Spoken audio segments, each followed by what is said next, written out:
Olá, no ar mais uma edição do nosso Sala de Entrevistas.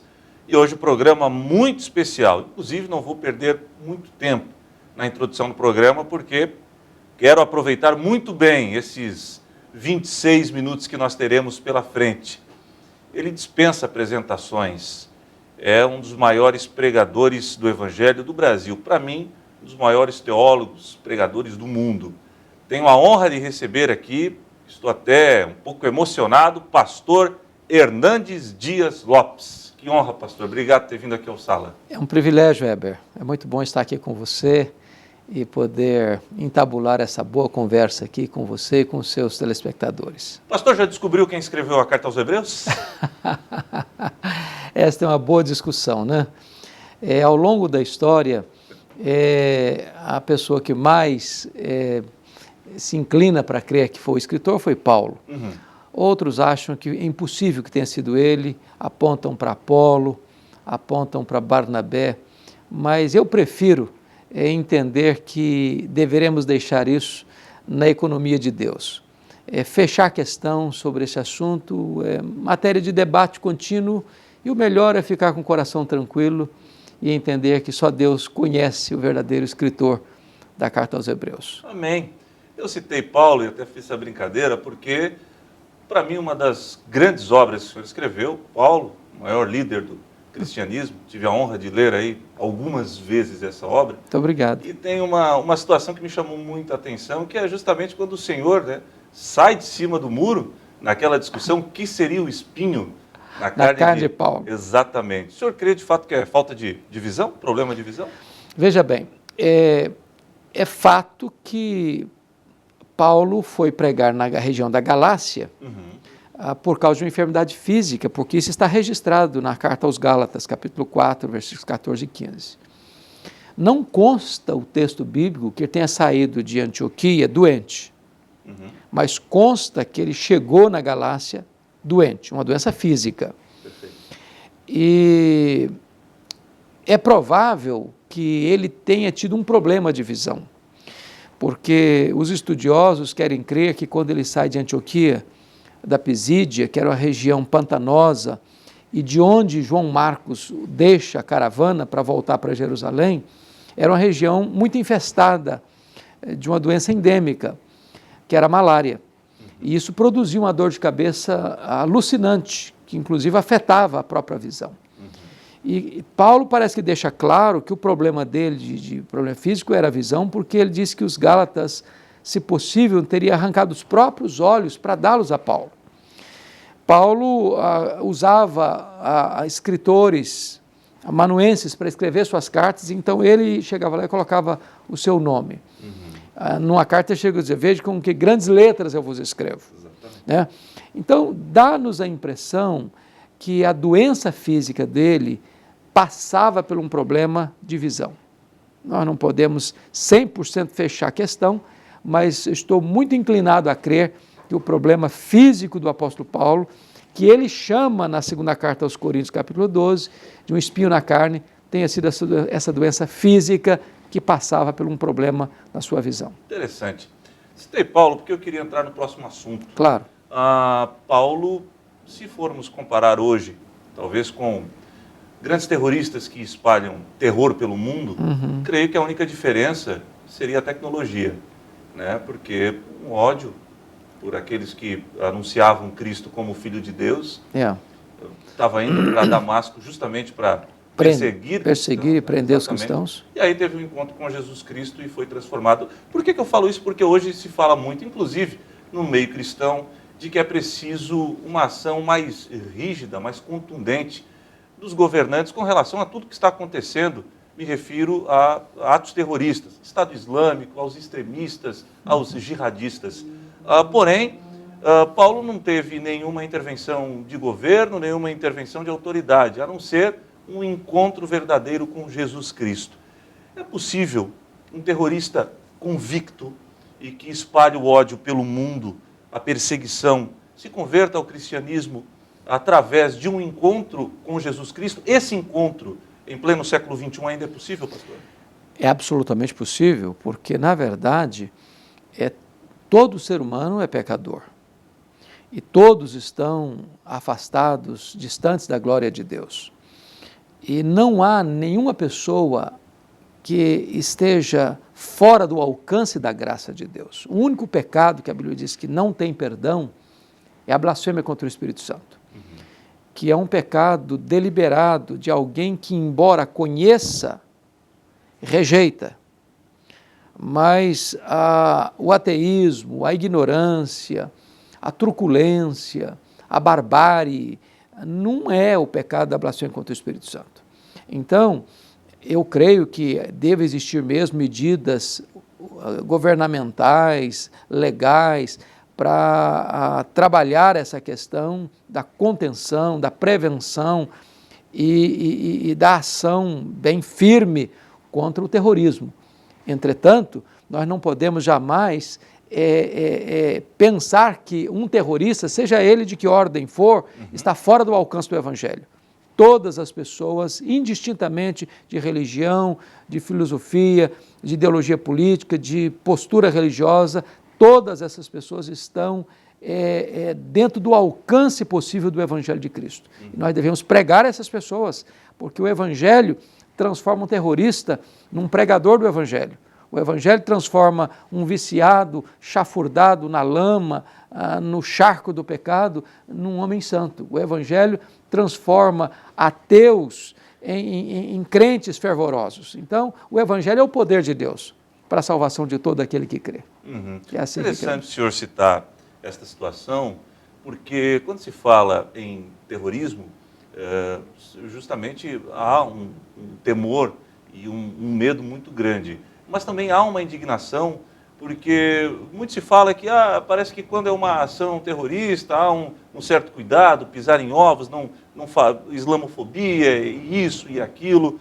Recentemente o reverendo Augustus Nicodemos, seu amigo, ele escreveu que artistas modernos, pensadores até, jornalistas, eles não têm uma posição mais rígida contra esse terror todo, justamente porque eles concordam com aquilo que vem sendo pregado por esses terroristas há 1.400 anos. Negar a Trindade, que a Bíblia não é confiável, que Jesus não morreu por nossos pecados, é mais ou menos por aí? Veja bem, quando você trata do terrorismo, da linha do Estado Islâmico, vem de um viés do islamismo, é importante entender que faz parte do DNA do islamismo uma postura de violência. Isso você encontra em Maomé, isso você encontra no Alcorão, e você encontra, claro, em segmentos, em grupos radicais dentro do bojo do islamismo. Mas o terrorismo não vem só dessa linhagem, dessa frente. O terrorismo está presente em todos os outros segmentos, porque o mal não procede de fora, o mal procede de dentro. Nós não cremos que o homem é produto do meio. O meio é produto do homem. Não é o meio que corrompe o homem. É o homem corrompido que corrompe o meio. Então, o coração humano é um laboratório para toda a formação de violência, de maldade, de guerras, de atrocidades. Então, quando hoje você percebe que a mídia, e você nota isso desde o racionalismo, passando pelo iluminismo, e hoje o secularismo, e todos os ismos que surgem daí, tentando empurrar Deus para a lateral. Não pode mais se falar do nome de Deus, se nega, como você disse, a doutrina da Trindade, se nega a pessoa de Jesus Cristo como verdadeiro Deus encarnado. E quando a sociedade vai colocando Deus na lateral da história, na lateral da vida, abre-se um caminho de quê? De humanismo idolátrico. E o humanismo idolátrico, ele vai desembocar na violência. Na violência, porque o homem é o lobo do próprio homem. Alex Carrel escreveu um livro no passado chamado O Homem e Esse Desconhecido. Se pensou lá atrás, e até o pai do positivismo, Augusto Conte, disse que o problema do homem era a falta de conhecimento, era a ignorância. Hoje está provado que é o contrário. Quanto mais cultura você der a um homem sem Deus, mais ele está apto para praticar o mal com potencialidade mais devastadora. Então o problema do homem não é a ignorância, o problema do homem é o pecado. problema do homem é o pecado. A solução do homem não está apenas na academia, a solução do homem está no sangue de Jesus Cristo, na pessoa do Salvador, porque só Jesus transforma, só Jesus liberta, só Jesus faz de um homem pecador, vil, violento, perigoso, num homem santo, num homem piedoso, num homem que vai usar sua vida para o bem da humanidade. O senhor disse que quando se coloca Deus de lado, as consequências são graves. O Brasil virou as costas para Deus, pastor, porque a cada censo cresce o número de protestantes, de evangélicos no Brasil, mas a gente vê cada vez mais um país afundado em corrupção. Enfim. O que acontece com o Brasil? O grande problema, penso eu, Heber, é que você tem, ao mesmo tempo que cresce o ateísmo, cresce também a igreja chamada evangélica. O problema é que nós precisamos questionar que evangelho é esse que está crescendo no Brasil. O senhor está querendo dizer que qualidade não é quantidade? Absolutamente. Porque o que está florescendo com muita força no Brasil é um evangelho híbrido, é um evangelho sincrético, é um evangelho sem evangelho. É um evangelho humanista, é um evangelho carregado de misticismo para atender a demanda do freguês. Porque nós fomos influenciados no século XX pela filosofia mais popular chamada de pragmatismo. O pragmatismo diz o seguinte: eu não me interesso pela verdade, eu me interesso por aquilo que funciona. Eu não pergunto se é certo, eu pergunto, dá certo? Então, o que está acontecendo hoje? A igreja é mercado, ela faz uma pesquisa de mercado. O que você quer? Você quer o quê? Prosperidade? Você quer o quê? Milagre? Você quer o quê? Se sentir bem? Então, é isso que eu vou lhe oferecer. Então, é o evangelho que agrega pessoas, junta multidões, mas não transforma vidas. É o evangelho da adesão e não da conversão. É o evangelho que atende aos interesses imediatos do homem, mas não resolve o seu problema definitivo, que é o problema do pecado, que é reconciliar esse homem com Deus e transformar a vida dele. Então, este é um evangelho popular, mas é um outro evangelho, é um falso evangelho. Com isso, não estamos dizendo que o verdadeiro evangelho não está no Brasil. Está, graças a Deus está. Nós temos igrejas sérias, nós temos pregadores sérios, nós temos pessoas que estão pregando o verdadeiro evangelho, e o verdadeiro evangelho produz resultados também. Mas o grande problema é que o verdadeiro evangelho, ele está na contramão da onda, da mídia, da imprensa, da televisão, do pensamento humano secularizado, dos governos, das cortes, dos parlamentos. Para todo lado, o evangelho verdadeiro confronta o status quo. É por isso que Jesus Cristo diz o seguinte: se o mundo me odiou, o mundo vai odiar vocês também. O evangelho nunca vai ser popular. Nós nunca vamos receber aplausos do mundo, ao contrário. Porque o evangelho está na contramão do que pensa o mundo.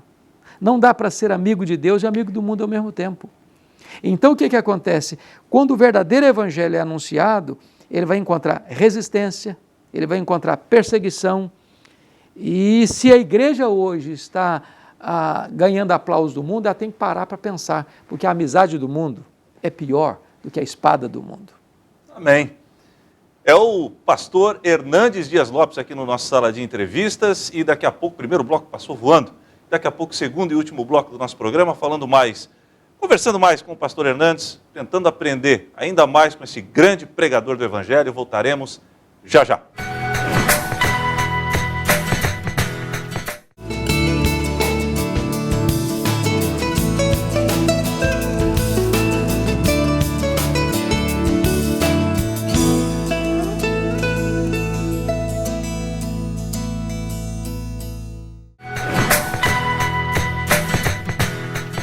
Estamos de volta com Sala de Entrevistas. Hoje o programa tem a honra de receber o pastor Hernandes Dias Lopes. Pastor, o senhor estava falando no final do bloco passado justamente sobre essa situação do evangelho no Brasil, desse evangelho, não digo, posso até arriscar um evangelho superficial, muito raso, né? Esse evangelho estaria provocando as pessoas, excitando as pessoas a procurar Cristo, por algo que ele pode dar e não por aquilo que ele já deu há mais de 2000 anos na cruz do Calvário? Pode sim. Alguém definiu, Heber, o evangelho no Brasil como um evangelho que tem 5.000 quilômetros de extensão e apenas 5 centímetros de profundidade. É um evangelho que Paulo chama em Gálatas de um outro evangelho. E a palavra outro lá, na língua grega, é outro de outra natureza. É um outro de outra substância. É um outro que não é igual ao anterior, ao primeiro, ao único, ao genuíno, ao verdadeiro. Então, as pessoas não pensam e nem pregam mais sobre a cruz. Há muitas igrejas hoje em que você não escuta mais o evangelho da graça, o evangelho da cruz, o evangelho da morte de Cristo, da ressurreição de Cristo, do poder do Espírito Santo, da santificação, da justificação, da nova vida em Cristo. Mas o evangelho que promete a você um carro novo, uma casa nova, é o evangelho que não, você vai ser curado. E não estamos dizendo que o verdadeiro evangelho não produza no homem transformação para trazer para ele saúde física, emocional e espiritual e possa melhorar a sua condição financeira. Porque quando o homem é convertido a Cristo, ele larga para lá os vícios. Ele não gasta mais dinheiro em cigarro, ele não gasta mais dinheiro em drogas, ele não gasta mais dinheiro em bebida, em prostituição. Verdade. Então a vida dele melhora em todos os sentidos. Agora, isso aí é resultado do Evangelho e não substituto do Evangelho. Quando o homem prega só isso, ele está pregando um falso evangelho, porque o evangelho ele transforma o homem para a vida eterna, ele oferece para o homem uma solução definitiva para a vida no tempo e na eternidade. Então, isso é um engodo, isso é um engano. Por quê? Porque a motivação por trás desses pregadores é o lucro. É o lucro. Hoje nós estamos vivendo a ideia de uma igreja empresa, se abre igreja como se abre franquia de uma empresa, tem que dar lucro, onde o púlpito é transformado num balcão, onde o evangelho diluído é transformado num produto, o templo numa praça de negócios e os crentes em consumidores. Então nós estamos assistindo pregadores que estão construindo impérios financeiros em nome da fé, em nome da religião. E isso é terrível, isso é um desvio, isso é uma distorção, isso é uma apostasia, na verdade. Bom, já que a gente entrou nesse viés, vamos para o lado da música, então. Hoje se fala em estrela gospel. Aliás, tem um grande amigo meu, o nome dele é o pastor, amigo meu que foi para a Alemanha como missionário, pastor Almiro. Ele me disse o seguinte: meu filho, quando você olhar para o púlpito e enxergar estrelas, tome cuidado, porque a estrela ela precisa de treva, de escuridão para resplandecer. E quando o sol da justiça se faz presente, não há estrela que se destaque. Ele falava justamente sobre os artistas, o artista gospel, como é chamado hoje. Bono Vox, ele é o vocalista de uma banda secular, U2, muito conhecida no mundo todo. E eu fiquei impressionado, eu gosto do U2, numa entrevista do Bono, onde ele disse que revelou algumas canções, por exemplo, Pride, in the Name of Love, o que mais é em nome do amor? Sim, ele está falando de Jesus Cristo. Where the Streets Have No Name fala sobre a ascensão à Nova Jerusalém. Still Have a Fun What I'm Looking For é uma busca incessante pelo Espírito Santo. Um cantor secular, de uma banda secular, às vezes fala mais do evangelho do que um chamado artista gospel. E ele disse o seguinte, pastor, que para falar nas músicas dele de Jesus, não necessariamente é preciso do triunfalismo, mas ele recorreu a Salmos, ao livro de Salmos, onde ele diz que as mazelas do homem também podem ser expressas, a dependência de Deus, o arrependimento. O que o senhor acha disso tudo? Veja bem, nós estamos hoje, deste ano, comemorando 500 anos da Reforma Protestante. 30 de outubro. 31 de outubro de 1517. Eu penso que a igreja evangélica brasileira precisa passar por uma nova reforma. Reforma na sua teologia, reforma na sua inologia, reforma na sua ética. Por quê? Porque a música é teologia cantada.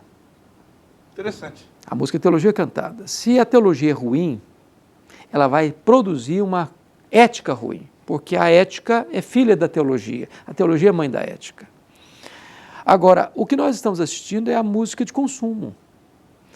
onde você encontra não apenas uma teologia muito pobre e às vezes distorcida, sem qualquer consistência bíblica, mas ela, como você disse, ela tem uma intenção, é exaltar este cantor.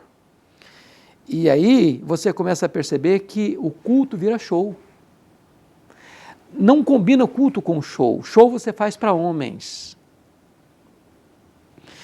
não para a glória de Deus. Está lá escrito no Salmo 40, versículo 3 assim: "E me pôs nos lábios um novo cântico, um hino de louvor ao nosso Deus. Muitos verão essas coisas, temerão e confiarão no Senhor." A verdadeira música cristã, ela procede de Deus, é Deus quem põe nos lábios. Ela tem uma natureza diferente, é um cântico novo. Ela tem um propósito diferente, é exaltar a Deus, é adorar a Deus. Ela tem um resultado diferente, ela produz impacto nos corações, transformação nos corações. Então, quando um cantor, seja ele quem for, sobe num palco e as luzes e os holofotes estão em cima dele e ele é a grande estrela, ali já desvirtuou tudo, tudo. Porque esta música, ela tem a intenção de entreter as pessoas e o cantor é o artista, ele é a estrela e está corretíssima a expressão. As estrelas só brilham quando o sol não está brilhando. Porque quando Jesus, o sol da justiça está brilhando, não tem espaço para homens brilharem. Então nós precisamos de rever a questão da música gospel hoje, rever as letras, rever as motivações, rever a postura dos cantores, rever a teologia que está por trás. Nós precisamos de uma nova reforma na igreja hoje. É a reforma da reforma? Porque sabe por quê? Um dos lemas da reforma era a igreja reformada sempre reformando. O que significa isso? É que a igreja deve estar aberta às novidades do mercado da fé? Não. É que a igreja deve examinar todas as novidades do mercado da fé à luz da Escritura. E voltar para a Escritura. Nós precisamos voltar sempre para o ponto de origem, que é a doutrina dos apóstolos. Então, examina a igreja hoje. Está batendo com o que os apóstolos pregaram? Não, não está batendo. Então nós temos que voltar às origens. Reforma não é inovação. Reforma é volta às origens. Entendi. Agora, reforma da reforma, 500 anos da reforma protestante, o avanço da igreja, muito se fala em avanço da igreja, e algumas discussões também. Hoje é que eu mais presencio calvinistas contra os arminianos. O que vai influenciar na salvação de um homem a confissão de fé dele, pastor? É importante essa discussão? Eu acho que no contexto acadêmico é importante. É importante. Entretanto, penso que a briga, a tensão, nesse nível acadêmico, pode ser um desvio de foco. Pode ser um desvio de foco.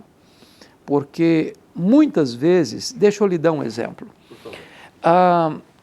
Lembra lá de quando Jesus foi transfigurado, ele desce do monte e liberta aquele menino endemoniado, devolve ao seu pai? Os discípulos que subiram com Jesus para o monte não oraram, dormiram. Estavam desprovidos, no meio de um milagre, de entendimento de quem era Jesus e do que Jesus veio fazer. Os discípulos que ficaram no sopé do monte, diz Marcos, capítulo 9, que eles estavam discutindo com os escribas. Os escribas eram uma espécie dos inimigos da obra de Cristo, embora fossem grandes teólogos. E em vez de eles que ficaram no sopé do monte estarem orando e confrontando o diabo, eles estavam discutindo. Então, um grande risco de se discutir a obra em vez de fazer a obra. E eu vejo hoje muito academicismo, onde há muita discussão teológica aqui na Torre de Marfim, quando lá embaixo o diabo está agindo sem ser confrontado. E como é que faz para quebrar isso? Eu acho que nós devemos gastar mais tempo fazendo a obra do que discutindo a obra. Tem hora de discutir, tem hora de discutir. Você precisa estar fundamentado na sã doutrina? Precisa. Você precisa estar fundamentado na palavra? Precisa. Você precisa estar concentrado no ensino fiel das Escrituras? Precisa. Agora, apenas discutir a obra sem fazer a obra é um desvio de foco. Pastor, o senhor prega no mundo todo, o senhor já púlpitos de igrejas brasileiras, então nem se fala. Mas quando não está pregando, como é que o senhor passa o Evangelho de Cristo adiante? Por exemplo, o senhor acaba de chegar no aeroporto. A postura do pastor Hernandes Dias Lopes é uma forma também de passar o Evangelho adiante? Você prega com palavras, você prega com silêncio, você prega com exemplo, você prega com a vida. Como é que se prega com silêncio, pastor? Com silêncio, as pessoas nos observam. Você está sentado num banco de aeroporto, as pessoas estão olhando para você. Você está numa fila de banco, as pessoas estão olhando para você. Você está num restaurante, as pessoas estão olhando para você. Você chega na portaria de um hotel para ser atendido, as pessoas estão olhando para você. Então, se a minha vida não for consistente entre aquilo que eu vivo no recesso da minha casa, ou numa fila de banco, ou numa recepção de hotel, ou numa praça, ou numa rua, em qualquer lugar, eu não posso ser duas pessoas. As pessoas nos observam. E alguém já disse que a nossa vida grita mais do que as nossas palavras. Se a nossa vida não for um avalista das nossas palavras, as nossas palavras são palavras jogadas ao vento. Então, é preciso ter uma consistência entre o que eu sou e o que eu faço, o que eu vivo e o que eu prego. Eu li no Facebook, até um rapaz muito simples, amigo meu, escreveu, eu achei sensacional. Ele disse o seguinte: imagine que a sua vida é uma grande igreja, que cada esquina é um púlpito. Imaginou? Então, nunca mais reclame da falta de oportunidade de pregar a palavra de Deus. É por aí, pastor? É por aí, porque algumas pessoas elas só pregam quando elas estão num palco, ou num púlpito, ou num palanque. E é curioso isso, porque hoje eu já escutei muito aquele tipo de pregador que quer chegar num culto, depois que o culto já começou, e quer sair do templo antes do culto terminar. Ele gosta do glamour, mas ele não gosta de gente. Ele não gosta que ninguém encosta nele, ele não gosta de apertar a mão, ele não gosta de dar um abraço nas pessoas. Não gosta do povo? Não gosta do povo. Pastor tem que ter cheiro de ovelha. Pastor precisa não só pregar para uma multidão, ele precisa pregar também com o mesmo entusiasmo para uma única pessoa ou num barraco de chão batido, sem holofotes. Porque eu não posso amar o glamour do ministério, eu preciso amar a cruz de Cristo.